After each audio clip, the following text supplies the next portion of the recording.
पुराने समय की एक बात है, एक साहूकार था, जो लोगों को ब्याज पर रुपया उधार देता था। एक बार उसने क्या करा, एक व्यापारी को बहुत सारा रुपया उधार दिया, लेकिन व्यापारी की कुछ विपरीत परिस्थितियाँ चल रही थी और उन विपरीत परिस्थितियों को चलते हुए, वो उन रुपयों को चुका नहीं पाया क्योंकि उसको बिज़नेस में जो है कंटिन्यू घाटा जा रहा था।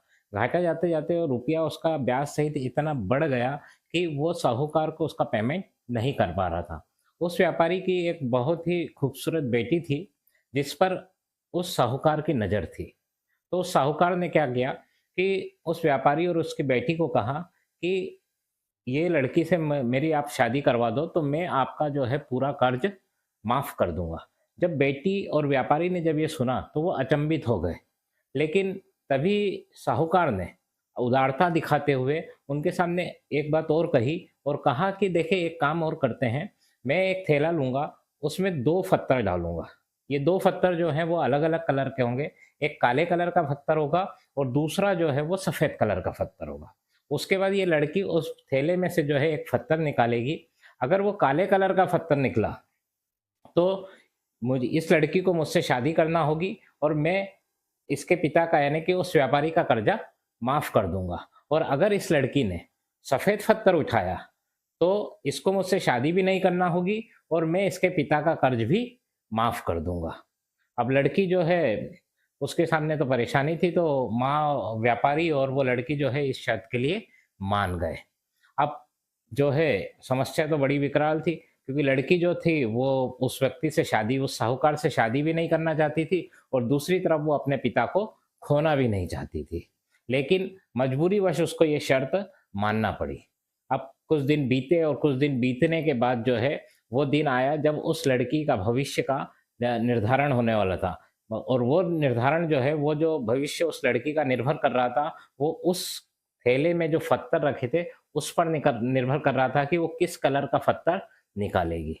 और जब वो दिन आया, तो वो साहूकार, व्यापारी, उसकी बेटी और गाँव के जो लोग दूसरे लोग जो हैं, वो इस पूरी सिस्टम को, इस पूरी प्रक्रिया को देखने के लिए जो है नदी के किनारे इकट्ठा हुए।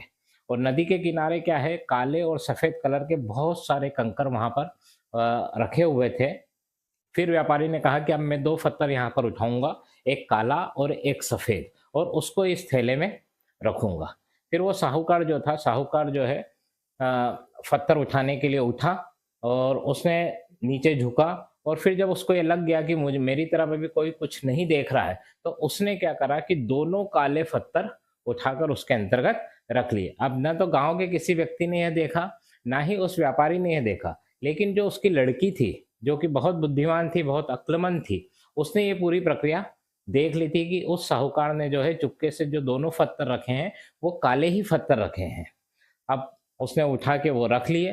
अब काले पत्थर रखने का मतलब ये था क्योंकि साहूकार ये जानता था कि अब ये दोनों में से कोई सा भी पत्थर निकालेगी, तो पत्थर तो निकलेगा कौन-सा?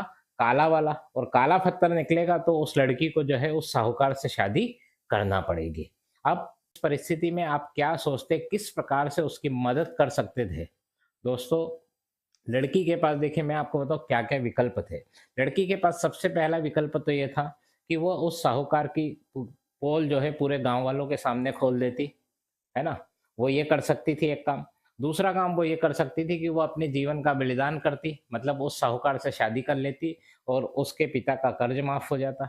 या फिर ये हो सकता था कि वह साहूकार की सारी बातों को मानने से इनकार कर देती, लेकिन फिर उसके पिता को बलिदान देना पड़ता। मतलब उसके पिता कर्ज न चुकाने की दशा में उनको क्या होता, जेल जाना पड़ता।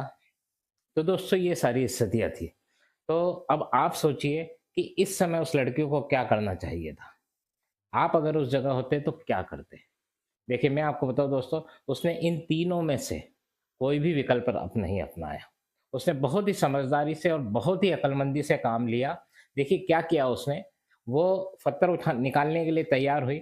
उसने क्या करा, उस बैग में अपना हाथ डाला जिसमें दोनों काले पत्थर थे। ठीक है दोस्तों? और उसने उसमें से एक पत्थर निकाला, काला अपनी मुट्ठी में रखा और जैसे ही उसने पत्थर निकाला, वो वो अपने पैर को लड़खड़ाते हुए जो है, उस पे ज़मीन पर गिर गई, जहाँ पर बहुत सारे काले और सफ़ेद पत्थर पहले से ही पड़े हुए थे और अपने हाथ से उसने पत्थर भी वो वहाँ पर छोड़ दिया। मतलब जब उसने वो पत्थर वहाँ पर छोड़ा, तब तो ना किसी साहूकार ने उस पत्थर को छोड़ते हुए देखा, ना गाँव वालों ने देखा, ना उसके पिता जो व्यापारी थे, उन्होंने उस पत्थर को छोड़ते हुए देखा। और जैसे ही वो गिरी, पत्थर छूट गया, फिर वो खड़ी हुई और सबसे माफ़ी माँगने लगी कि मुझे माफ़ कर दीजिए, मैं लड़खड़ा गई और पत्थर जो है मेरे हाथ से छूट गया और वो कोई नहीं देख पाया कि वो कौन से कलर का पत्थर था। तो अब अगर हमको ये पता करना है कि वो कौन से कलर का पत्थर है, तो फिर हमें इस बैग में जो है, जो थैला जो था, उसमें देखना पड़ेगा कि उसमें कौन से कलर का पत्थर है। अगर उसमें काले कलर का पत्थर हुआ, तो ये मान लीजिए कि मेरे हाथ में सफ़ेद पत्थर था और उसमें यदि सफ़ेद पत्थर निकला, तो मेरा जो पत्थर था, वो काले कलर का होगा। अब गाँव वालों के सामने और उस साहूकार के सामने कोई ऑप्शन नहीं था। उसमें पहले से ही दोनों काले पत्थर थे, एक काला पत्थर निकल गया था और एक काला पत्थर बच गया था। जब उस बैग को खोला गया तो उसमें से कौन-सा पत्थर निकला? काला पत्थर निकला। काला पत्थर निकलने का मतलब ये है कि उस लड़की ने जो पत्थर निकाला था, वो कौन-सा था? सफ़ेद पत्थर था। तो ये अपनी चतुराई से उस लड़की ने, अपनी अक्लमंदी से उस लड़की ने न सिर्फ़ अपने आप को बचाया, बल्कि अपने पिता को भी कर्ज़ से मुक्त कर दिया दोस्तों। और साहूकार की इतनी हिम्मत नहीं थी कि वो सारे लोगों के सामने अपनी जो है, जो उसने बेईमानी की थी, वो सबके सामने प्रकट कर सके। तो दोस्तों, इस प्रकार से जो है उस लड़की ने इस विपरीत परिस्थितियों में अपनी अक्लमंदी का जो है भरपूर उपयोग किया और अपनी चतुराई से न सिर्फ़ अपनी अपनी हिफ़ाज़त की, बल्कि अपने पिता को भी कर्ज़ से मुक्त कर दिया। तो दोस्तों, ये होती है अक्लमंदी। अक्लमंदी का जो है, अगर हम सामान्य भाषा में कहें तो ये कह सकते हैं, अक्लमंदी मतलब सामान्य बुद्धि का विशेष परिस्थितियों में किया गया उचित प्रयोग ही अक्लमंदी कहलाता है दोस्तों।